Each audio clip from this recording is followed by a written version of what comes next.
Viene Víctor Medina a conversar con nosotros. Gerardo Cortinas Murra dice que hay que abordar nuevamente el caso Florence Cassés. Definitivamente, y si alcanzamos una denuncia que presentamos ante el instituto en contra del PRD. Bueno, esos son los temas que viene a tratar cada quien, pero les anticipo y además invito a quienes nos están acompañando ahora a que le entren a los temas, porque sé que todos los que aquí están presentes son bateadores de toque y de home run.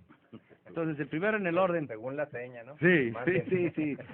No, ni siquiera seña. Aquí es el manager lo que hace es simplemente pégale a la pelota, porque todos se tienen la confianza que batean bien. El profesor Enrique Hernández. Enrique, ¿cómo vamos con la reforma? Porque me estabas diciendo fuera del aire que hay una cantidad de temas de política. De orden político relacionados con esta mal llamada reforma educativa, que como ya lo comentamos hace 15 días, el 11 de enero aquí en este estudio, prácticamente ya terminó el proceso de aprobación por parte de las legislaturas locales, ya se cubrió el requisito que marca ya reforma constitucional.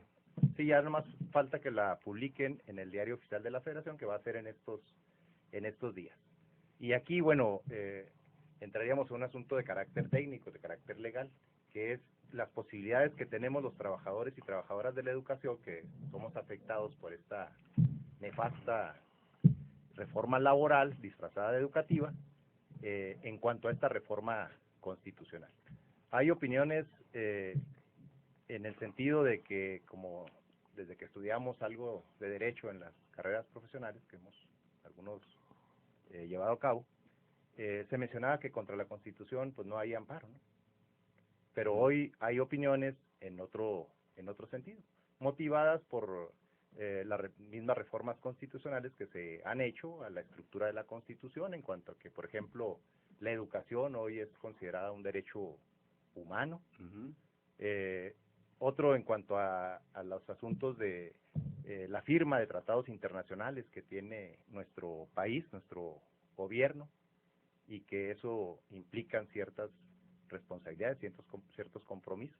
Entonces, en ese sentido, ahorita, en lo que estamos metidos, en el plano legal, podríamos decir, porque nosotros vemos que la lucha contra el Estado, que es el enemigo ahorita, la tenemos que dar en dos planos. Uno, en el plano legal, en el plano jurídico, a través de amparos y otros recursos, todos los recursos claro, legales acompañados por la movilización. Claro. Porque, como decíamos en el 2007, contra la reforma del ISSSTE, un amparo sin paro es puro paro.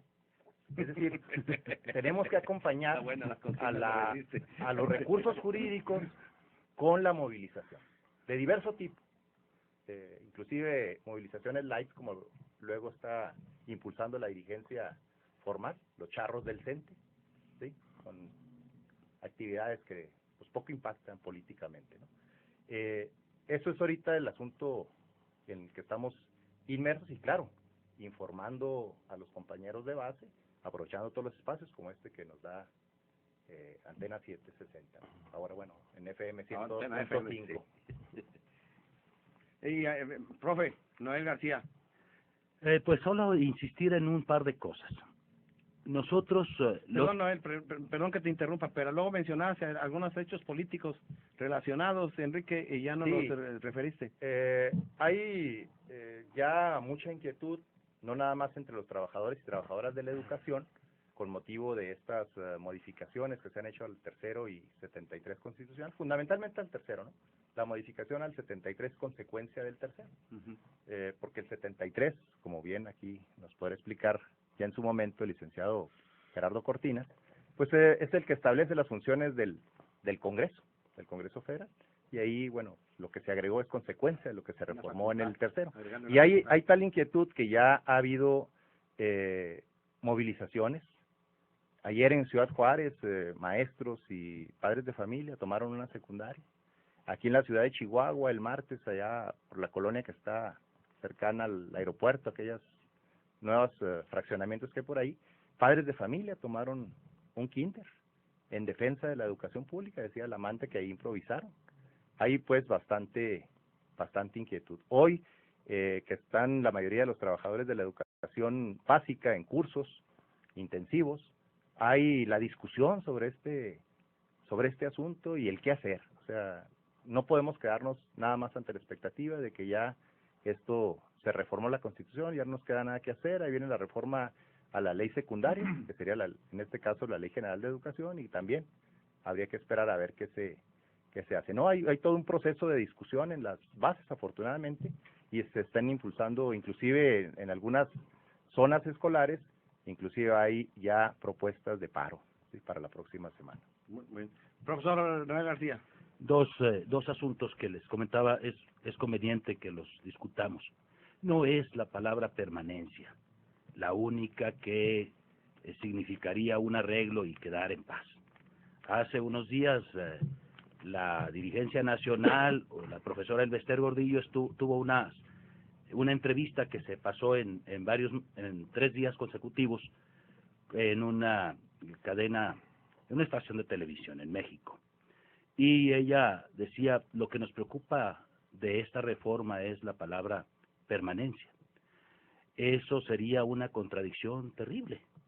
Hemos estado entregándoles volantes a los padres de familia, hemos estado teniendo reuniones con los padres de familia para decirles que una parte fundamental de esta rebeldía de nosotros frente a esa ley, a esa transformación de la Constitución, es que se atenta contra la escuela pública gratuita, y que los invitamos para que hagamos juntos la defensa de ese derecho de los mexicanos establecido desde 1917 y reforzado en cada una de las ocasiones en las que México ha sido parte de declaraciones internacionales, la propia Declaración de los Derechos Humanos en el 48, después el Pacto Internacional sobre los Derechos Económicos, Sociales y Culturales, y una serie de refrendos que ha tenido tal aspiración a una educación obligatoria, gratuita, obligatoria para el Estado, no solo para los papás de mandar a sus criaturas.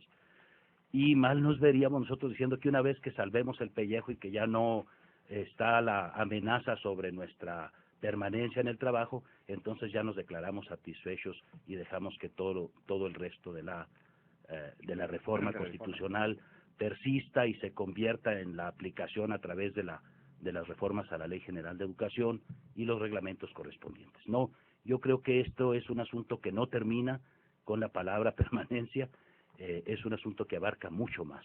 Comentábamos la vez pasada, trasladan el régimen laboral de los profesores, de los trabajadores de la educación, del artículo 123 y la legislación que se desprende de él hacia el artículo 3, de manera autoritaria, de manera unilateral, estableciéndole para la autoridad administrativa facultades para resolver asuntos que hasta hoy tenemos establecidos en la Constitución, se resuelven de manera bilateral, en la negociación entre el patrón y los trabajadores. Esto está en el apartado B del artículo 123 de la Constitución, en la Ley Federal de los Trabajadores al Servicio del Estado que lo reglamenta, en el Reglamento de las Condiciones Generales de Trabajo del personal de la Secretaría de Educación Pública, en el reglamento de Escalafón, es decir, toda una previsión para una relación bilateral, para una negociación colectiva de nuestras condiciones de trabajo, y desde luego que la palabra permanencia en esta reforma es solamente una parte de lo que nos agravia, pero no se agota el agravio con ella, por un lado. Por otro, hemos hecho nosotros ya conocimiento de nuestros compañeros en el comité seccional y fuera del comité seccional acerca de que nos preocupa que mantengamos un tono de diálogo, de réplica con el gobierno acerca de esto y con la sociedad, mientras que pareciera más un discurso complaciente con esta reforma, el que escuchamos de la dirigencia nacional del sindicato, el que escuchamos de las dirigencias seccionales formales que atienden a las indicaciones que reciben desde el Comité Ejecutivo Nacional. Sostenemos, queremos reiterar con los padres de familia, con la sociedad, no estamos defendiendo solo caprichos ni privilegios de los profesores. Hay un estado, solamente su estatus. No, efectivamente. Ni se está negando a la capacitación ni a la evaluación.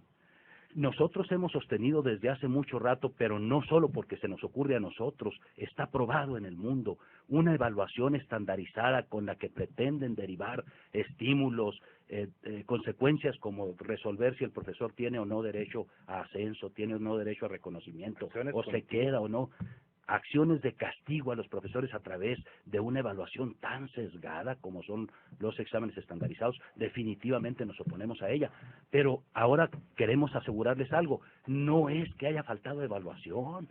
Las escuelas, las autoridades educativas de los estados, las supervisiones, estamos haciendo evaluación del trabajo de manera permanente. Nunca nos hemos opuesto a la evaluación, nos oponemos a un tipo de evaluación impuesto de manera autoritaria desde fuera del país, porque a través de ese sistema pretenden depurar al magisterio, pretenden depurar al sistema educativo nacional para alinearlo a una determinada posición ideológica, política, económica en el país y en el mundo. Ese tipo de evaluación no lo aceptamos, no porque nos lastime a nosotros, tenemos un compromiso con el pueblo mexicano nosotros.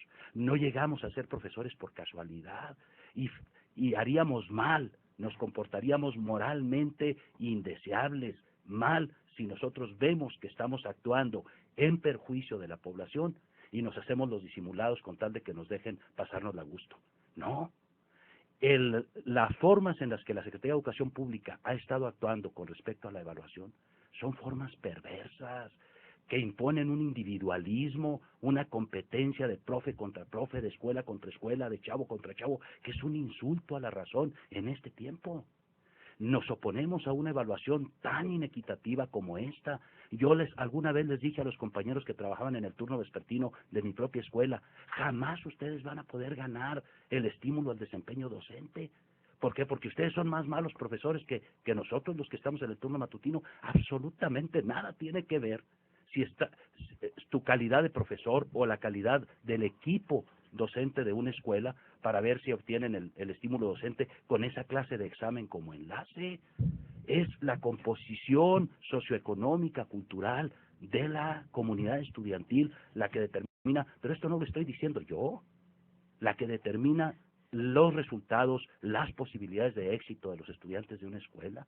Miente el gobierno cuando pretende hacerle creer a la población que los profesores lo que no queremos es que los evalúen, lo que no queremos es que le sigan mintiendo a la gente, diciéndole que están haciendo cosas para beneficiar a este pueblo que tanto han maltratado, y las siguen haciendo, y nomás que tienen el control de la televisión, tienen el control de los principales medios de comunicación de este país, y por eso se ensañan de esa manera. Han decretado a más de la mitad de la población del mundo y a más de la mitad de la población de este país como población desechable, y a eso no nos van a obligar a que nos pleguemos.